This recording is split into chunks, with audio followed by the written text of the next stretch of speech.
할렐루야. 우리 성전에서 그리고 또 가정에서 하나님의 예배하는 주의 모든 자녀들을 축복합니다. 오늘은요, 나를 버리지 마소서라는 제목으로 하나님의 말씀을 잠시 나눠보려고 합니다. 시편 38편의 표제가요, 참으로 특이합니다. 우리 성경을 보면 표제가 나와 있는데 무엇이라고 기록되어 있습니까? 38절 바로 옆에 다윗의 기념하는 시라고 되어 있습니다. 이 기념하는 시가 어떠한 의미일까 찾아보니까요, 이는 레위기 2장 2절 그리고 24장 7절에 언급되었던 기념물, 기념 제사와 같은 뜻을 가지고 있다는 것을 발견했습니다. 따라서 이는 어떠한 의미냐면 다윗이 예배할 때 사용했던 시이다라고 생각할 수 있고요. 그리고 훗날 이스라엘 백성들이 다윗과 같은 상황 속에서 하나님 앞에 예배할 때 사용했던 시라고 우리가 생각해 볼 수 있는 것입니다. 내용상으로는요, 자신의 죄를 고백하면서 하나님의 도우심을 바라고 있기 때문에 참회시로 분류되고 있습니다. 오늘 시편 38편은 내용상 세 부분으로 나눠서 생각할 수 있거든요. 먼저는 1절부터 10절 하나님의 징계로 인한 육체적 고통을 호소하는 내용을 담고 있습니다. 다윗은 고통에 앞서서요, 매우 솔직하고 그리고 과감하게 아픔의 원인에 대해서 이야기하고 있는데, 그 원인이 무엇이라고 이야기하냐면 내가 아픈 것, 내가 지금 이렇게 고통을 당하는 것은 하나님의 진노 때문이다 라고 이야기를 하고 있습니다. 내가 이렇게 질병 가운데 있는 것은 다른 원인이 아니라 하나님께서 진노하셨고 하나님께서 나에게 징계를 하셨기 때문에 나는 이렇게 아픔을 당하고 있다라고 이야기하고 있다는 것입니다. 말씀을 보니까요, 그는 자신의 몸이 썩어 들어가고 있다라고 이야기하고 허리가 상하였다라고 이야기하며 이러한 상황 속에서 자신의 마음이 무너져 있음을 고백하고 심장과 그리고 눈동자조차 온전하지 못한 자신의 온 몸이 망신창이가 되어 있다고 지금 하나님 앞에 담대하게 이야기하고 있다라는 거예요. 그런데요, 성경을 자세히 보면요, 여기에서 그치고 있는 것이 아니라 그가 끊임없이 고백하는 것이 있습니다. 우리 같이 말씀을 볼까요? 3절의 말씀을 보니까요, 이러한 표현이 있어요. 나의 죄로 말미암아. 그리고 4절의 말씀을 보니까요, 내 죄악이 내 머리에 넘쳐서 라고 기록되어 있고요. 또 5절의 말씀을 보니까 내가 우매한 까닭이다 라고 고백하고 있습니다. 즉 이러한 징계를 받고 있는 원인에 대해서 이야기하고 있는데, 이 원인은 다른 곳에 있는 것이 아니라 바로 나의 죄악 때문이다. 나의 죄악 때문에 하나님께서 진노하셨고 그 죄악으로 말미암아 하나님이 나를 징계하고 있다라고 고백하고 있다라는 거예요. 그래서 많은 성경학자들은 이 시편 38편이 어떠한 배경 속에서 쓰여졌다라고 이야기하냐면요, 시편 6편 그리고 시편 32편 51편과 더불어서 사무엘하 11장에 기록되어 있는 밧세바를 범한 그 간음 사건의 배경 속에서 이 시가 지어졌다라고 이야기하고요. 그리고 또 한 가지, 사무엘하 15장에 보면 그가 자신의 아들 압살롬에게 도망가는 그런 일이 기록되어 있습니다. 이 상황 속에서 지어졌다라고 이야기를 합니다. 저는 이를 통해서 우리가 한 가지 분명하게 가슴에 새겨야 할 것이 있는데 무엇이냐?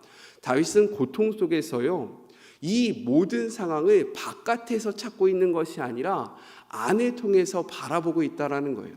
다시 한번 다르게 이야기하자면 외부적인 상황을 바라보면서 핑계를 대는 것이 아니라 자신의 내면을 바라보면서 죄를 고백하고 있다는 것입니다. 어떻게 보면 이것은 당연한 것 아닙니까? 라고 이야기하실 수도 있어요. 하지만 성경의 기록을 보면요, 많은 사람들이 선택했던 방법은 외부적인 요인을 찾아서 핑계를 대는 것이었습니다. 우리 사랑하는 성도 여러분, 이 땅 가운데 죄가 어떻게 들어왔는지 알고 계십니까?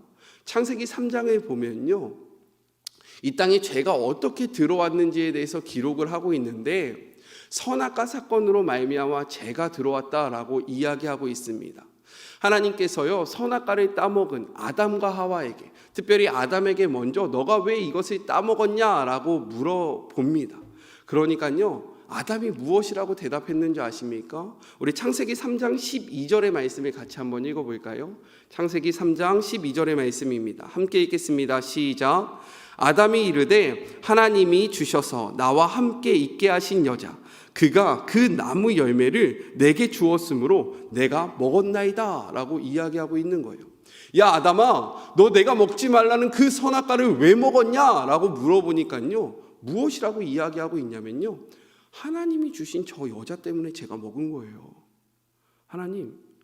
하나님께서 주신, 즉 이 모든 일의 원인을요 하나님께 돌리고 있는 거죠. 하나님이 주신 저 여자가 아니었으면요 저는 선악과를 먹지 않았을 거예요. 근데 저 여자가 저를 꾀해서요 제가 이것을 먹게 되었다니까요. 하나님, 그러니까 저는 죄가 없는 거예요. 저 여자가 잘못한 거예요 라고 핑계를 대고 있다는 것입니다. 그러니까요 하나님이요 이번에는 13절에요 이렇게 물어봐요. 우리 13절의 말씀을 같이 한번 볼까요? 여호와 하나님이 여자에게 이르시되 내가 어찌하여 이렇게 하였느냐라고 묻니까요 여자가 무엇이라고 대답합니까? 하나님 죄송합니다, 제가 실수했습니다, 제가 잘못했습니다 라고 이야기하는 것이 아니라 여자가 이르되 뱀이 나를 꾀함으로 내가 먹었나이다 라고 이야기하고 있다는 거예요. 이 뱀은 누가 만든 겁니까? 하나님이 만든 창조물 중에 하나인 거죠. 즉 하나님께서 뱀을 만드셨고 그 뱀으로 말미암아 내가 이렇게 넘어지게 되었습니다 라고 핑계를 대고 있다는 거예요. 우리가 성경의 기록을 보면요 사람들이 죄를 지었을 때 하는 가장 먼저 된 모습이 무엇이냐, 외부적인 요인을 통해서요 자신을 변호하는 거예요. 내가 그러려고 했던 게 아니라요 이 상황 때문에 이렇게 된 거예요. 저에게 잘못이 있는 것이 아니라요 지금 이 상황이 저를 이렇게 만든 거예요 라면서 핑계를 대는 것이 인간의 본성이고요 사람의 본능이라는 겁니다.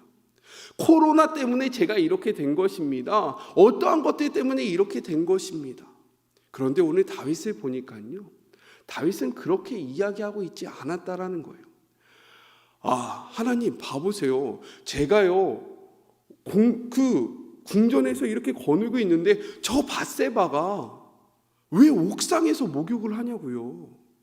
그것은 저를 유혹하려고 했던 거 아닙니까? 솔직하게 생각해 보세요.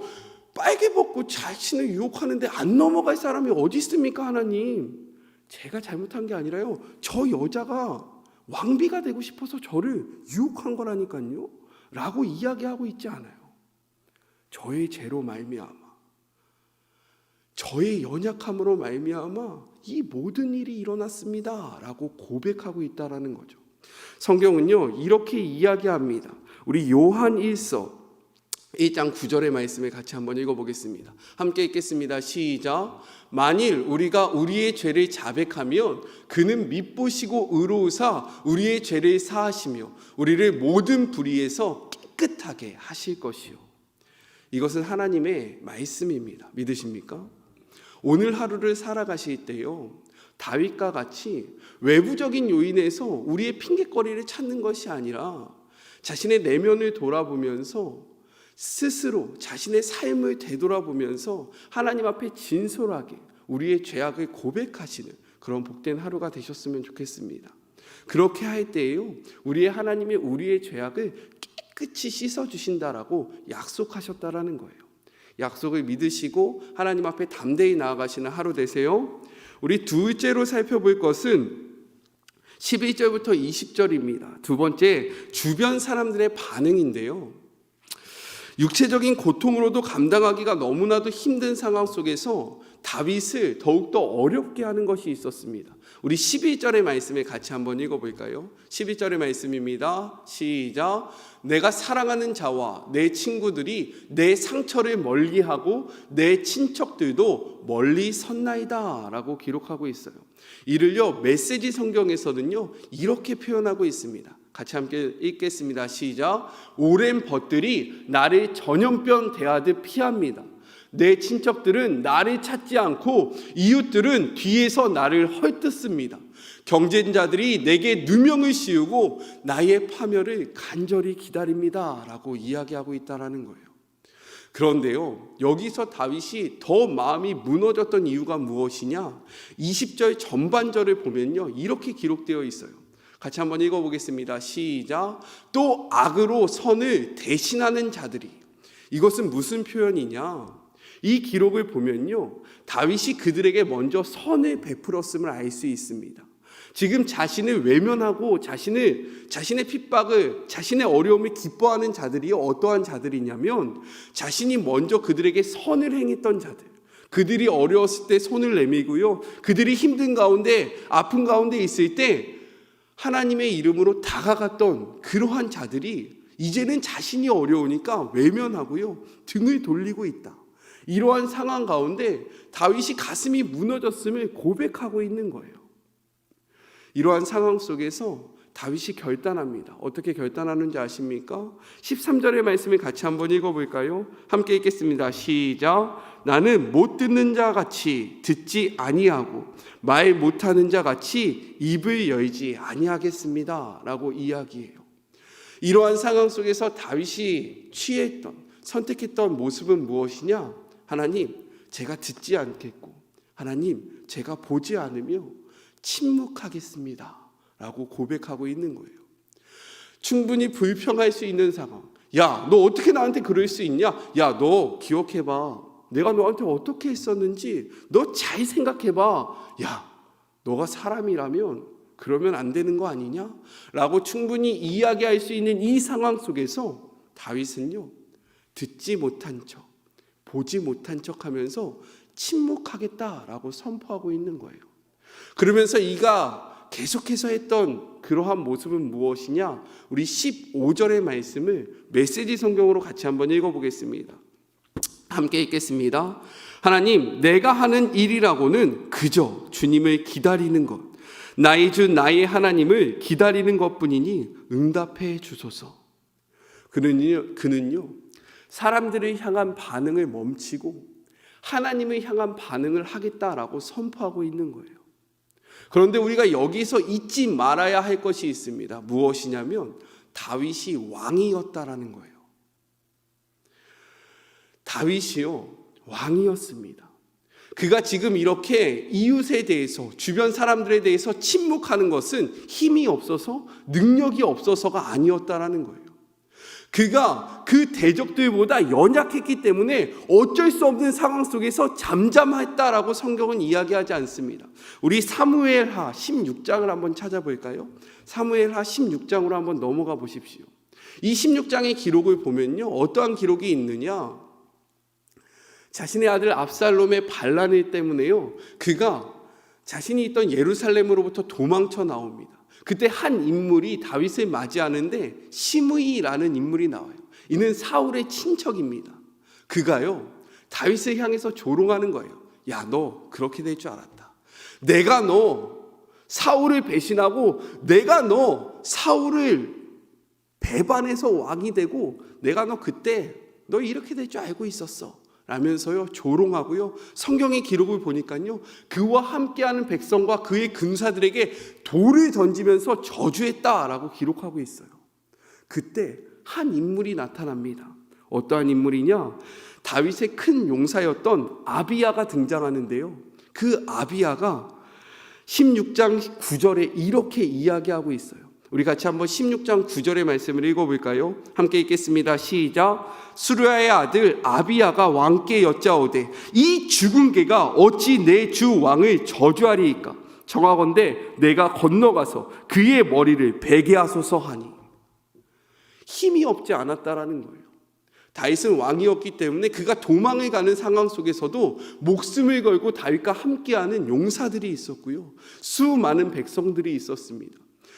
그의 말 한마디면요, 그의 대적들의 목을 벨 수 있는 힘과 권한이 그에게 있었다라는 거예요. 근데 그가 선택한 것은 무엇입니까? 성경의 기록을 보니까요, 계속해서 이야기합니다. 11절 후반절 12절에요 이렇게 이야기하고 있어요. 함께 읽겠습니다.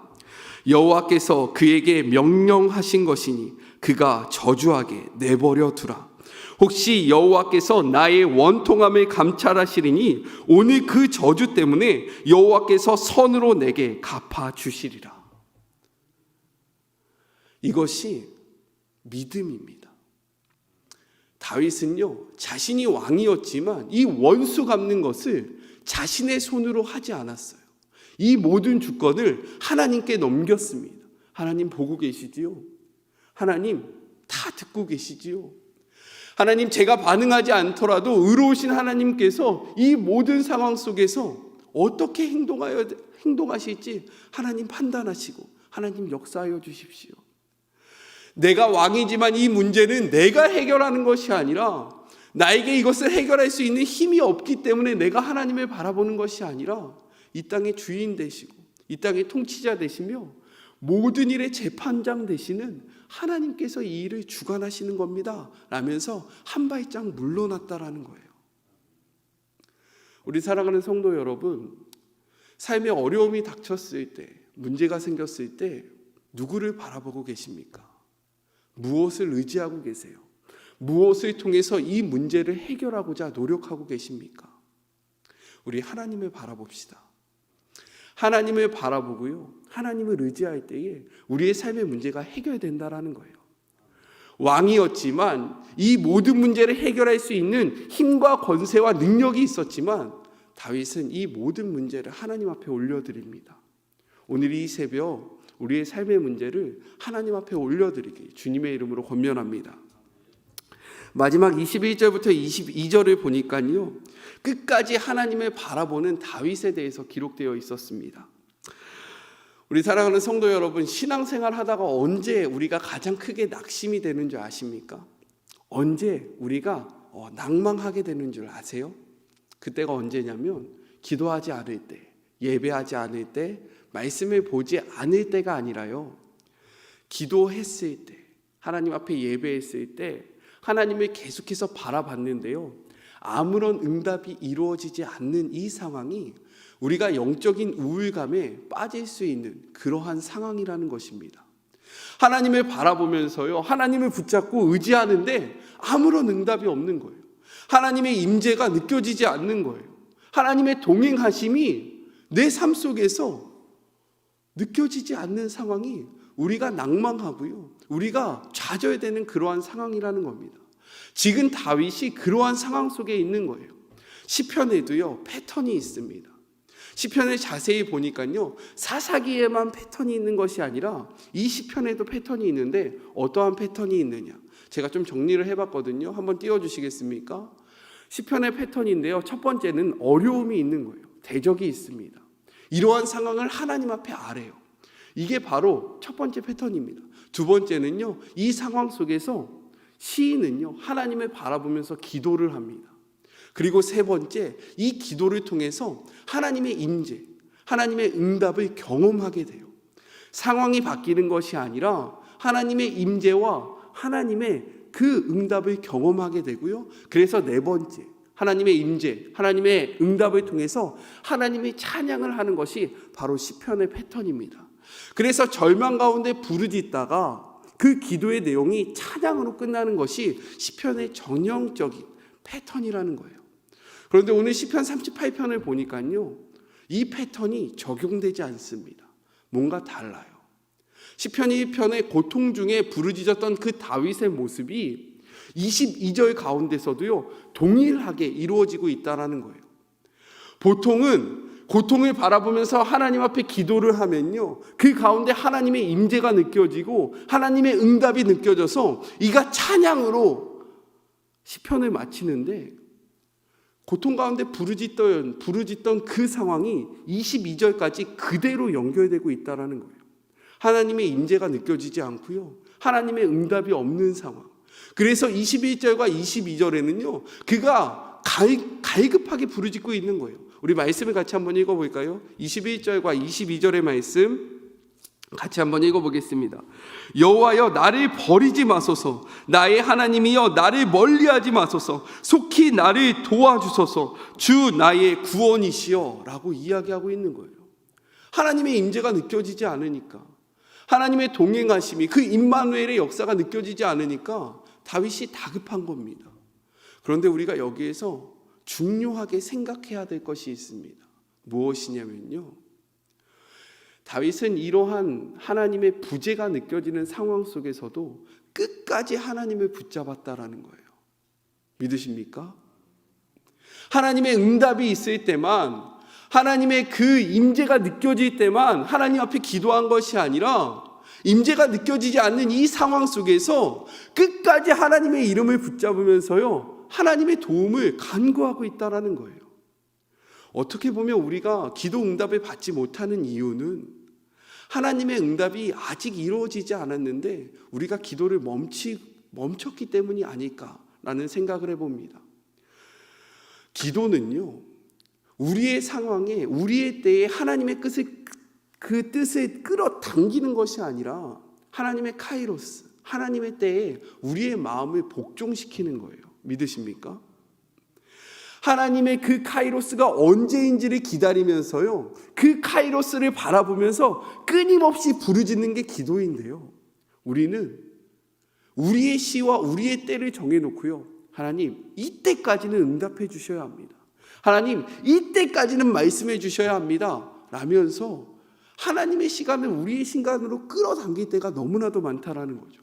그리고 그 시간에 무엇인가 이루어지지 않으면 하나님을 원망하고요, 하나님이 나와 함께 하시지 않는다면서 불평하고 하나님을 향해서 낭망할 때가 너무나도 많다라는 거죠. 우리 다윗의 모습을 본받읍시다. 하나님의 응답이 이루어지지 않는 속에서도, 하나님의 그 임재 임마누엘이 느껴지지 않는 속에서도 계속해서 하나님을 바라보는 우리 모두가 되었으면 좋겠어요. 오늘 말씀을 정리해 볼까요? 세 가지를 기억하시는 그런 복된 하루가 되셨으면 좋겠습니다.